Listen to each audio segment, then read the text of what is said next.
الحمدللہ رب العالمین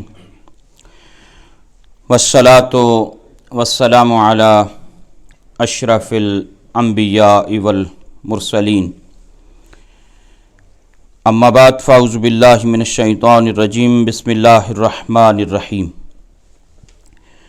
سلام علی الیاسین صدق اللہ العظیم اللہم صلی علی سیدنا و مولانا محمد معدن الجود والکرم وآلہ واصحابہ وابنہ الکریم وبارک وسلم الصلاۃ والسلام علیک یا سیدی یا رسول اللہ وعلی آلک واصحابک یا سیدی یا حبیب اللہ۔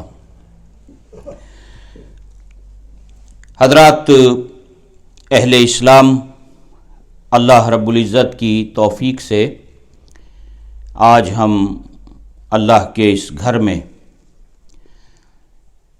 ذکر اہل بیت رسول صلی اللہ علیہ وسلم اور ذکر شہید کربلا کے عنوان سے جمع ہیں۔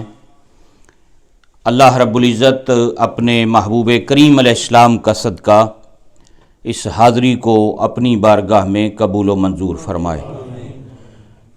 میں انتہائی شکر گزار ہوں ہماری اس جامعہ مسجد کی انتظامیہ اور بالخصوص اخی فاضل حضرت علامہ ڈاکٹر امجد عزیز صاحب، جن کے وسیلے سے آج یہاں حاضری کا شرف نصیب ہوا اور اس ادارے کے سرپرست اعلیٰ جناب محترم ڈاکٹر مشرف حسین الازہری وہ بھی تشریف فرما ہیں۔ قبلہ حضرت علامہ پیر سید لخت حسنین شاہ صاحب بھی تشریف فرما ہیں، اور حضرت علامہ مفتی محمد اسماعیل صاحب اور شیخ عبدالحی شامی صاحب، دیگر علماء کرام، یہ سب ڈاکٹر قبلہ منیر ازہری صاحب بھی تشریف فرما ہیں۔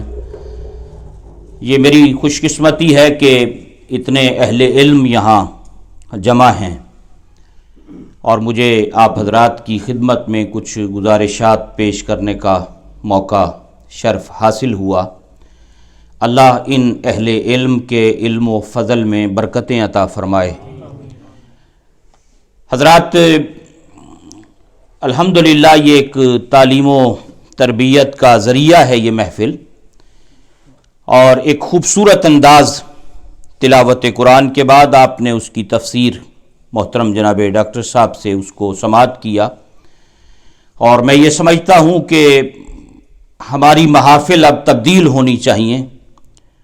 بدقسمتی سے ہماری اہل سنت کی محافل آج رسم بن گئی ہیں، جبکہ ہمارے اسلاف نے یہ محافل اس لیے شروع کی تھیں کہ ان کے ذریعے عقائد و اعمال کی اصلاح کا اہم کام سر انجام دیا جائے۔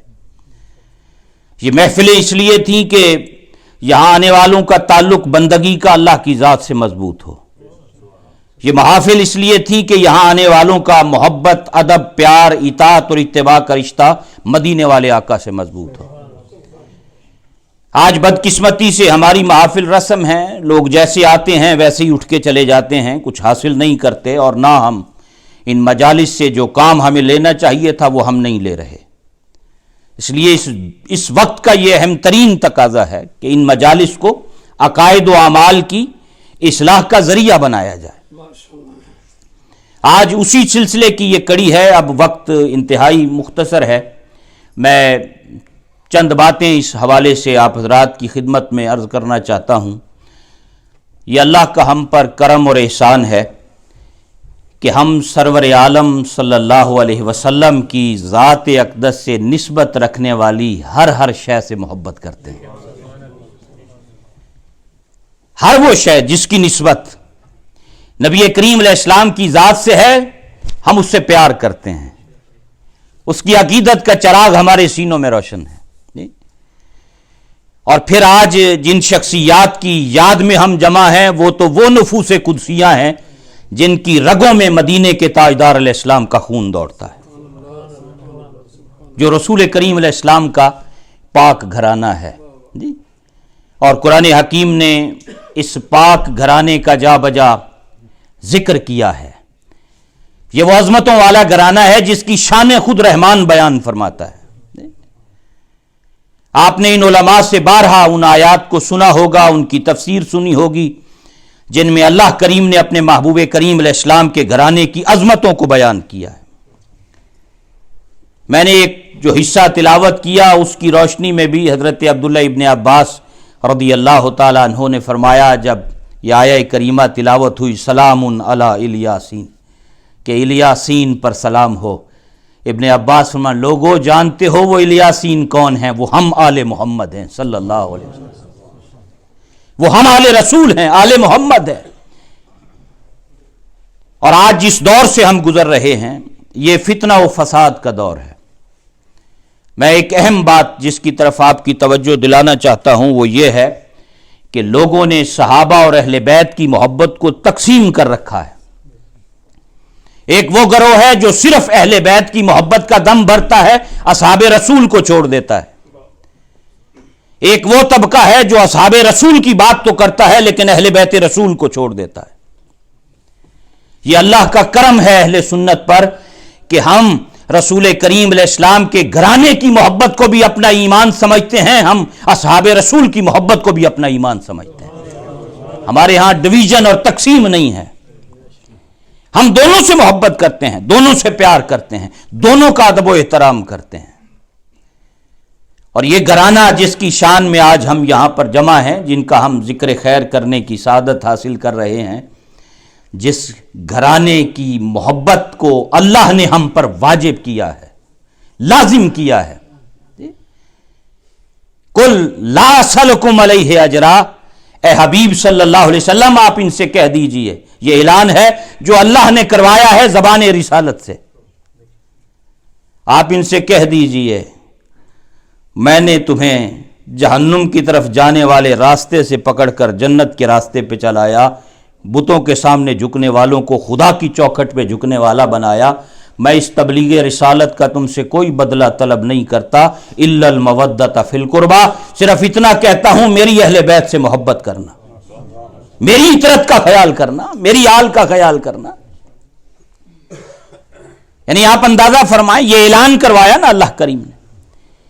اور پھر مسلم شریف میں دیگر کتب حدیث میں بڑی مشہور حدیث ہے جس میں سرور عالم صلی اللہ علیہ وسلم نے ارشاد فرمایا، میرے آقا کریم علیہ السلام نے فرمایا انی تارک فیکم الثقلین، لوگو میں دو بڑی بھاری قیمتی نفیس عمدہ چیزیں تم میں چھوڑ کے جا رہا ہوں۔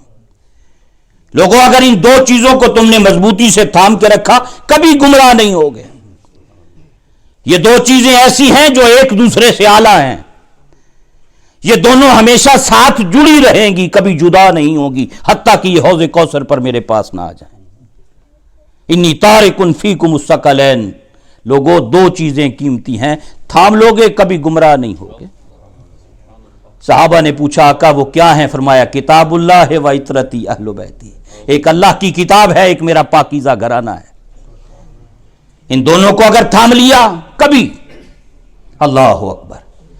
اپنی اہل بیت کے بارے میں سرور عالم صلی اللہ علیہ وسلم نے ایک اور حدیث پاک میں فرمایا نا، آپ نے اکثر سنی کہ میری اہل بیت کی مثال سفینہ نوح کی طرح ہے، کشتی نوح کی طرح، جو اس میں سوار ہو گیا نجات پا گیا۔ اور جب اصحاب رسول کی بات آئی فرمایا یہ آسمان ہدایت کے ستارے ہیں، الصحابی کالنجوم، یہ آسمان ہدایت کے ستارے۔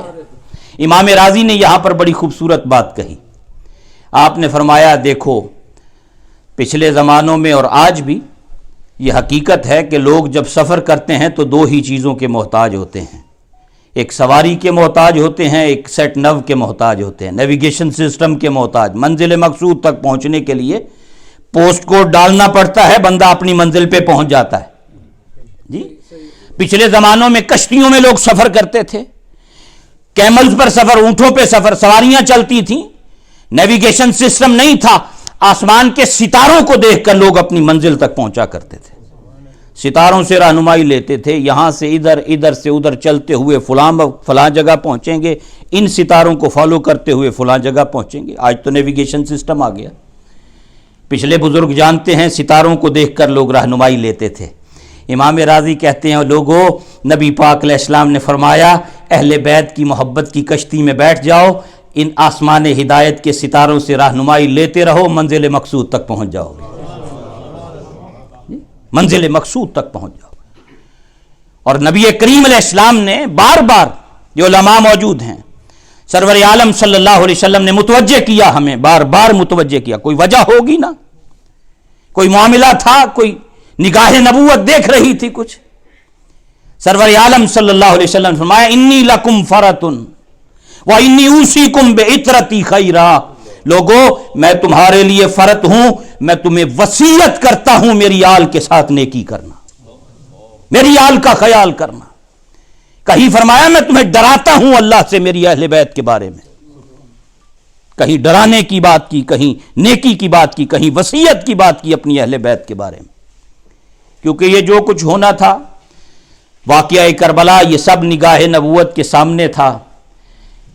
دنیا کی یہ واحد وہ عظمتوں والی شہادت ہے میدان کربلا میں حضرات، کہ باقی شہادتوں کو جب ہم پڑھتے ہیں تو ان کے شہید ہونے کے بعد ان کی شہادت مشہور ہوتی ہے، لیکن یہ ایسی شہادت ہے کہ ابھی امام شہید نہیں ہوئے تھے، بلکہ ابھی پیدا ہوئے تھے، جھولی میں لا کر رکھا گیا تھا، تو مدینے والے نے ان کی شہادت کی اطلاع پہلے اپنی امت کو عطا کر دی تھی۔ اہل مدینہ جانتے تھے، انہیں بتایا گیا تھا کہ یہ شہید ہوں گے، جگہ بتا دی گئی تھی۔ جنگ صفین سے مولا کائنات واپسی آ رہے تھے، اس نینوا کے مقام پہ کھڑے ہو کر فرمایا کہ اے ابو عبداللہ اس مقام پر صبر کرنا۔ ساتھیوں نے پوچھا کسے مخاطب ہیں؟ فرمایا ان قریب آل محمد کا ایک گروہ اس مقام پر شہید کیا جائے گا۔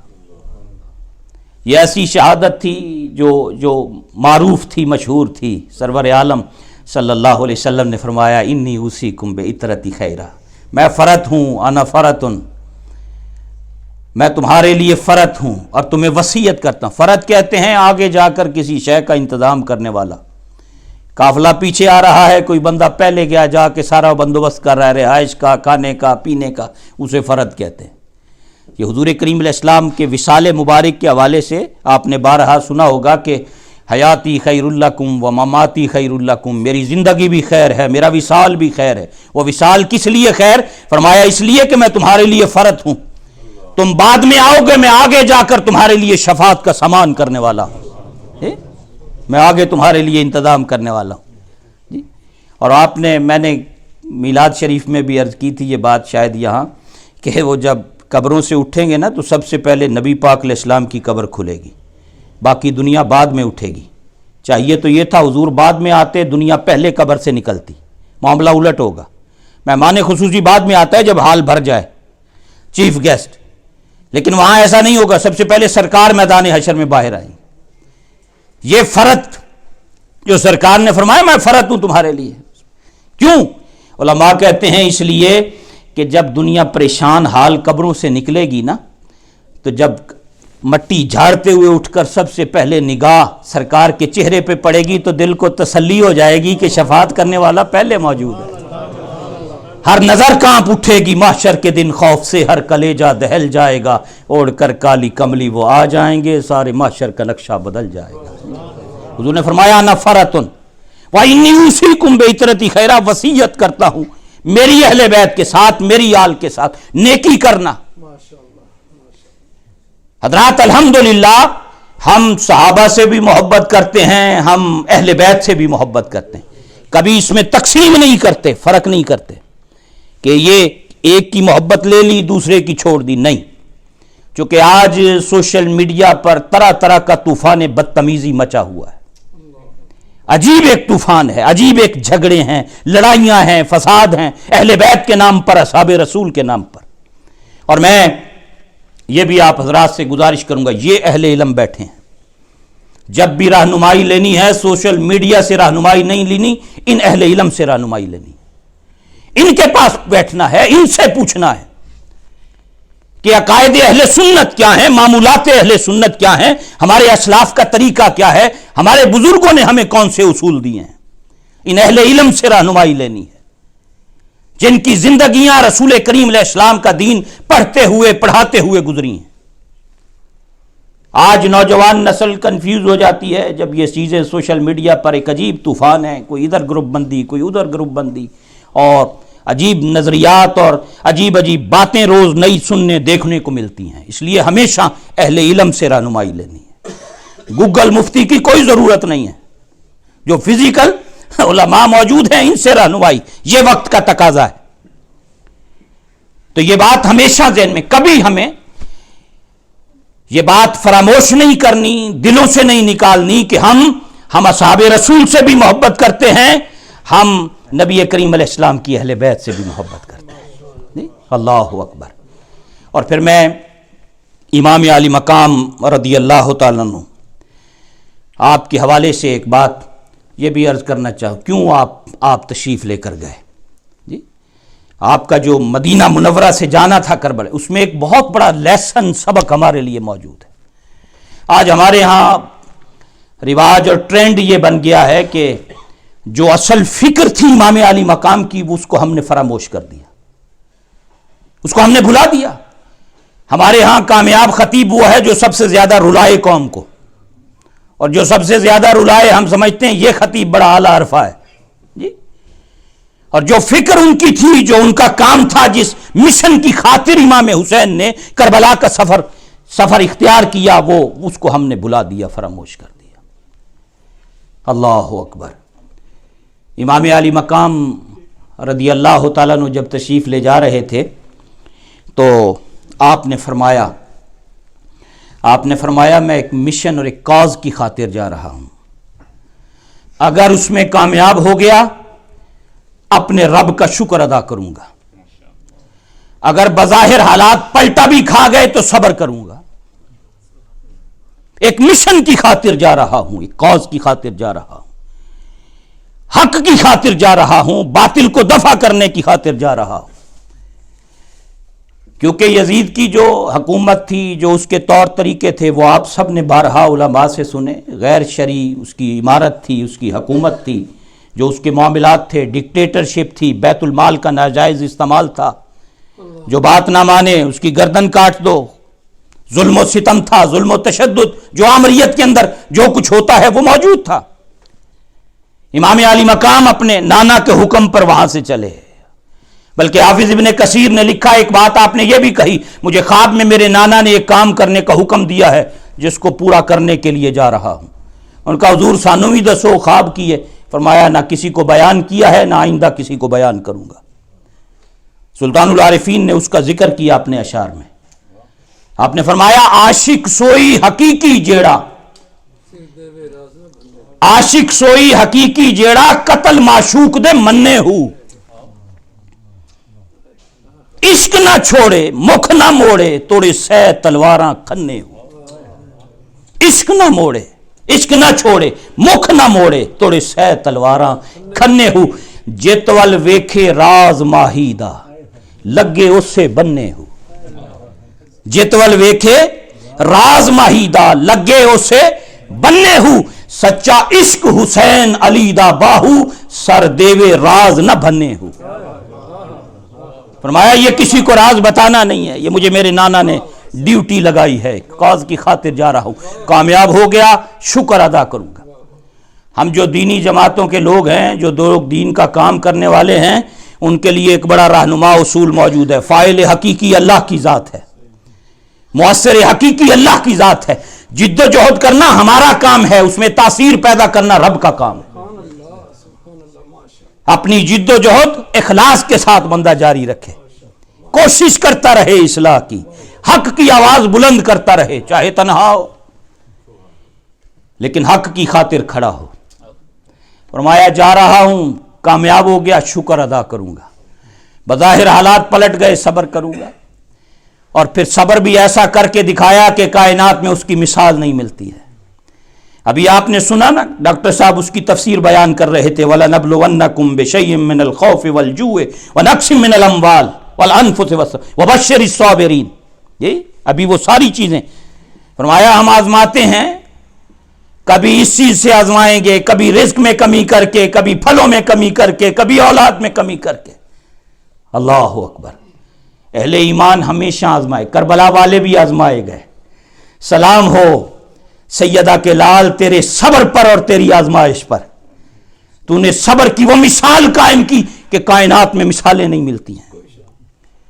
حافظ ابن کثیر کے راویوں کو آپ پڑھیں جنہوں نے واقعہ کربلا بیان کیا ہے، وہ کہتے ہیں مدینے سے لے کر کربلا تک، اور پھر آج 9 محرم ہے، یہ جو 7 محرم سے پھر 10 محرم تک، کہا 10 کی صبح جب جنگ ہوئی اور لوگ شہید ہونا شروع ہوئے، کہا پہلے دن سے لے کر آخری دن تک امام حسین کے چہرے پر پریشانی نہیں دیکھی، کسی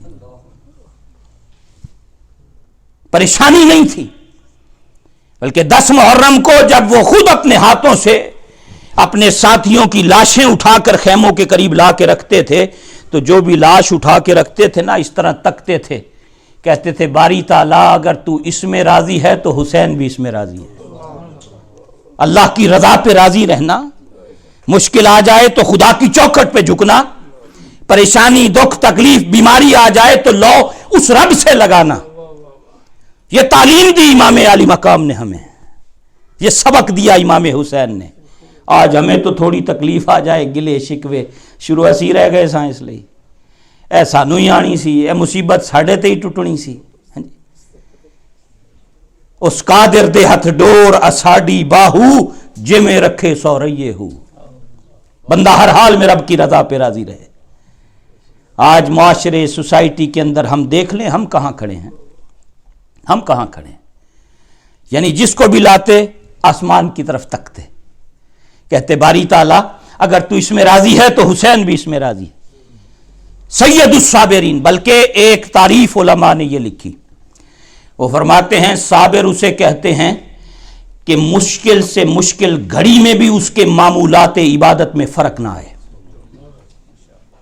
صبر کرنے والا وہ ہے، اوکھے تو اوکھا ویلا بھی آ جائے لیکن معمولات عبادت کے اندر فرق نہ آئے، جو عبادتیں اس مشکل کے آنے سے پہلے وہ کیا کرتا تھا اس کی تمام عبادات اسی طرح جاری و ساری رہیں اس مشکل آنے کے بعد بھی۔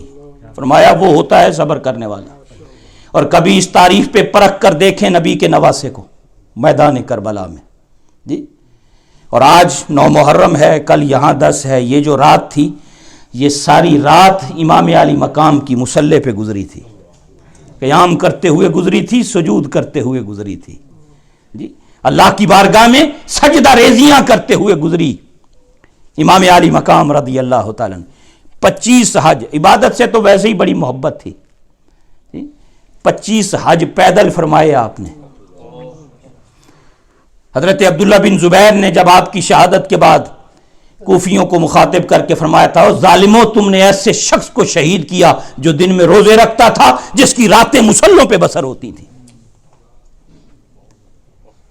ذرا سا فرق نہیں ہے۔ آج آپ دیکھ لیں گھر میں ایک فوتگی ہو جائے نا تو جماعتیں بھی رہ جاتی ہیں، نمازیں بھی رہ جاتی ہیں، تلاوتیں بھی رہ جاتی ہیں، ذکر و اذکار بھی رہ جاتے ہیں، ذرا سی پریشانی آ جائے ہر شے سائڈ تے ہو گئی۔ لیکن اس مشکل گھڑی میں بھی رسول کریم علیہ السلام کا نواسا، اور بلکہ آپ نے علماء سے سنا کہ اس دن جس دن آپ شہید ہوئے آخری وقت بھی حالت سجدہ کے اندر آپ کی شہادت ہوتی ہے، سواری سے سجدے کے عالم میں زمین پہ تشریف لاتے ہیں۔ حضرات ایسی مثالیں صبر کی نہیں ملتی ہیں، اور جو خطبہ آخری آپ نے وہاں دیا اس کے اندر میدان کربلا میں ان سے لڑائی سے پہلے فرمایا کہ لوگوں میرے حسب و نسب میں غور کرو، سامنے کھڑے تھے، کہا میرے حسب و نسب میں غور کرو، میں کون ہوں؟ کیا میں نبی کریم علیہ السلام کی بیٹی سیدہ خاتون جنت کا بیٹا نہیں ہوں؟ کیا میں رسول کریم علیہ السلام کا نواسا نہیں؟ کیا میں مولا علی المرتضیٰ کا بیٹا نہیں ہوں؟ یہ ساری باتیں ان کے سامنے آپ نے فرمائی۔ کیا میری رگوں میں نبی پاک علیہ السلام کا خون نہیں؟ کیا مجھے مصطفیٰ کندھوں پہ کھلایا نہیں کرتے تھے؟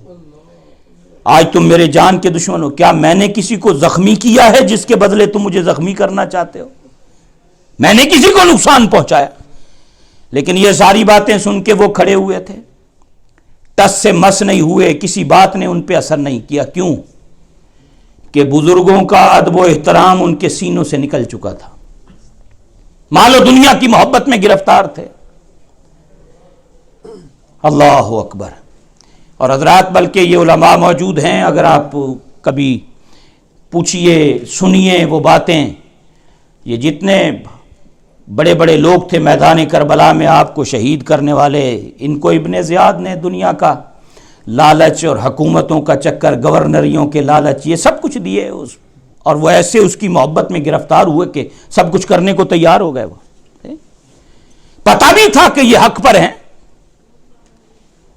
اور ایک سبق ہمارے لیے آج یہ بھی موجود ہے کہ حضرات ہمیں بھی بعض اوقات پتہ ہوتا ہے کہ یہ شخص حق پر ہے، یہ باطل ہے، لیکن ہم حق والے کے ساتھ کھڑے نہیں ہوتے، باطل کے ساتھ کھڑے ہوتے ہیں. ہمیں پتہ ہے یہ غریب رشتہ دار ہے لیکن سچا ہے، ہمیں پتہ ہے یہ امیر رشتہ دار ہے، یہ جھوٹا ہے، مکار ہے، فراڈی ہے، یہ دھوکہ کر رہا ہے، لیکن ہم غریب کا ساتھ نہیں دیتے، اس امیر کا ساتھ دیتے ہیں. ہمارا معاشرہ، ہماری سوسائٹی، ہمیں امام علی مقام نے جو سبق دیے، جو فکر دی کہ حق کی خاطر ڈٹنا ہے، حق پہ کھڑے رہنا ہے، چاہے آپ تھوڑے ہی کیوں نہ ہو، مقابلہ ہزاروں سے کیوں نہ ہو، لیکن آپ حق پہ ہو تو اس حق کی خاطر جم کے کھڑے رہو. ٹھیک ہے نا؟ ایک طرف 10,000 کا لشکر، ایک طرف 72 لوگ، 15,000 کا لشکر، 20,000 کا لشکر، یا جتنا بھی لشکر تھا، وہ مختلف روایات، لیکن یہ 72 لوگ تھے، لیکن حق کی خاطر کھڑے تھے. ہزاروں میں 72 تن تھے تسلیم و رضا والے، حقیقت میں خدا ان کا تھا اور یہ تھے خدا والے. آج اگر زندگی کے معاملات کے اندر ہم بھی امام علی مقام سے محبت کا دم بھرتے ہیں تو پھر ہمیں حق کی خاطر کھڑا ہونا ہوگا. اور ابھی آپ اشعار سن رہے تھے کہ یہ جو جنگ ہے حق و باطل کی، یہ ہمیشہ جاری رہے گی، ازل سے ابد تک یہ سلسلہ جاری ہے. آج بھی حسینیت اور یزیدیت میں جنگ جاری ہے. میں سمپل لفظوں میں بات ختم کرتے ہوئے بات کہتا ہوں آپ حضرات کی خدمت میں، فیصلہ ہم نے کرنا ہے کہ ہم کہاں کھڑے ہیں. سادے لفظوں میں اگر کوئی سمجھنا چاہے یزیدیت کیا ہے، حسینیت کیا ہے، نماز نہ پڑھنا یزیدیت ہے، میدان کربلا میں بھی نماز نہ چھوڑنا حسینیت ہے، شراب پینا یزیدیت ہے، شراب سے بچنا حسینیت ہے، بے حیائی کی طرف جانا، نگاہوں کو مس یوز کرنا، ہاتھوں کو مس یوز کرنا، اپنے پرائیویٹ پارٹس کو مس یوز کرنا، یہ یزیدیت ہے. اپنی توانائیوں کو بے حیائی کے کاموں میں خرچ کرنا، رب کی دی ہوئی امانتوں کا ناجائز استعمال کرنا، یہ یزیدیت ہے. یہ اللہ نے ساری چیزیں دی ہیں، یہ امانتیں ہیں، آنکھ ہے، کان ہے، ہاتھ ہیں، پاؤں ہیں، صحیح استعمال ہو رہے ہیں، غلط استعمال ہو رہے ہیں. یہ جنگ حسینی اور یزیدی آج بھی چل رہی ہے. ایک طرف یزیدی فوج ہے، ایک طرف حسینی فوج ہے. کہاں کھڑے ہیں؟ ہم میں سے ہر شخص اپنا جائزہ لے. کسی کو جھانکنے کی، کسی کے گریبان میں دیکھنے کی ضرورت نہیں. سیدنا ابو ہریرہ کا قول ہے، فرمایا لوگوں کی آنکھ میں تنکا تم دیکھ لیتے ہو، اپنی آنکھ کا شہتیر تمہیں نظر نہیں آتا. قرآن کی تلاوت کو چھوڑنا، قرآن سے دور بھاگنا، دین سے دور بھاگنا، مسجدوں سے، اداروں سے دور، یہ یزیدیت ہے. دین کے راستے پہ چلنا، صراط مستقیم پہ، یہ چلنا حسینیت ہے. کہاں ہیں، کہاں کھڑے ہیں، اس کا فیصلہ میں اور آپ خود کر سکتے ہیں. آج اس مختصر سے وقت میں ہم سب جمع ہوئے حضور کریم صلی اللہ علیہ وسلم کی آل اور اصحاب کی محبت میں، اور بالخصوص اہل بیت اطہار کی محبت میں. اور حضرات یہ ایسی محبت ہے، نبی پاک علیہ السلام نے فرمایا جس نے ان سے، حسنین سے، ان کے والدین سے، جس نے میرے گھرانے سے محبت کی، وہ قیامت کے دن جنت میں اس درجے میں ہوگا جس درجے میں میں مصطفیٰ ہوں گا صلی اللہ علیہ وسلم. اللہ اس محبت میں زندہ رکھے، اسی میں موت عطا کرے، قیامت کے دن بھی اہل بیت رسول کے ساتھ حشر فرما دے. وقت ہو گیا، انشاءاللہ پھر کبھی موقع ملا باقی باتیں پھر صحیح. وما علینا الا البلاغ المبین.